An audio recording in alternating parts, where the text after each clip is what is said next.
Got a new toy, guys. It's the FTX Carnage NT, and this thing looks really cool. And for a nitro, this thing is really well priced as well.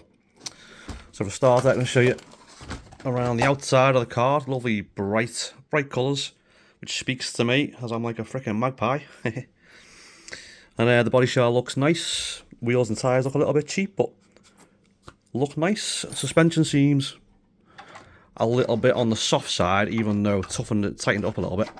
FTX have used their noggins a little bit and given us a nice big hole in the back of the body shell, which means you can start this car with the body shell on, which is really handy for a nitro.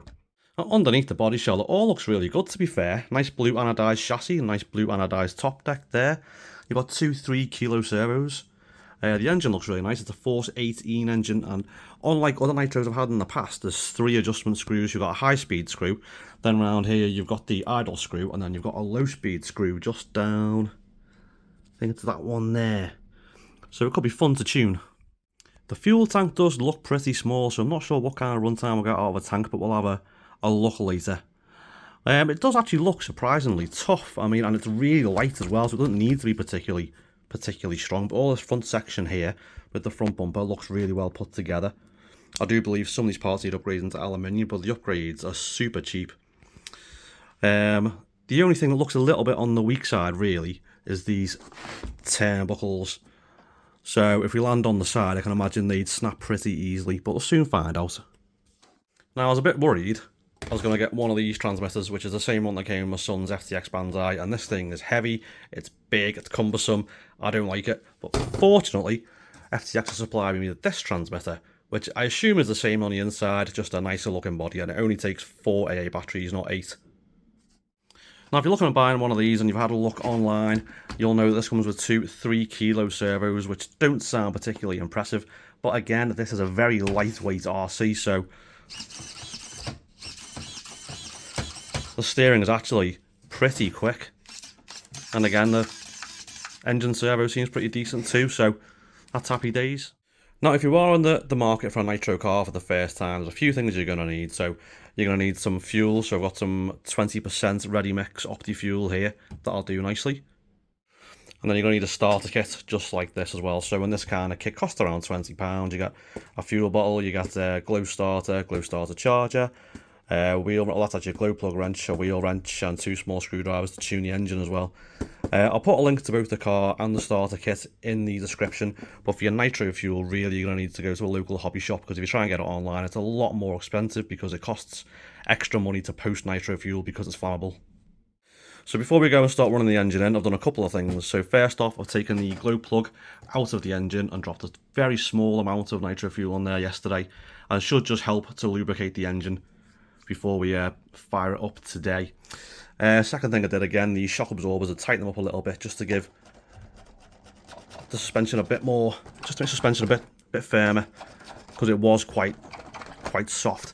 It doesn't seem like there's any oil in the shocks actually. I might open them up and see if there's anything in there, and if there is something in there, it might be quite a light fluid.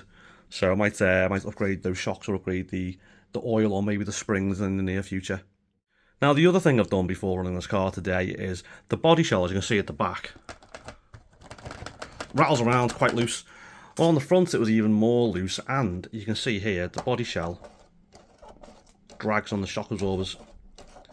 So what I've done, I've just put some Gorilla Tape on the inside of the body shell, about 3 layers thick, and it's lifted it up a little bit, but even still, it's still catching on the shock, so I'll have to trim that bit of the body shell there, both sides.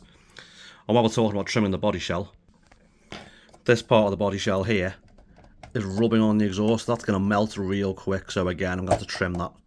Now, the kit comes with what looks like really comprehensive instructions, but to be fair, they're not that comprehensive. But one thing it does say for the running procedure is use these stock settings, which are set up a little bit rich, and that'll hopefully help lubricate the engine. So again, the first 6 to 8 tanks, FTX advise you use this setting. So what we're going to do today, we're going to do 1 tank at idle, which is going to be loads of fun, and then we're going to do a tank at low RPM driving around, and then we're going to do a tank at kind of half RPM, and then in the next video we're going to do a full speed run.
So that's the first 2 tanks of fuel through the Carnage today. So we did the first tank just on idle and did the second tank at a very low throttle.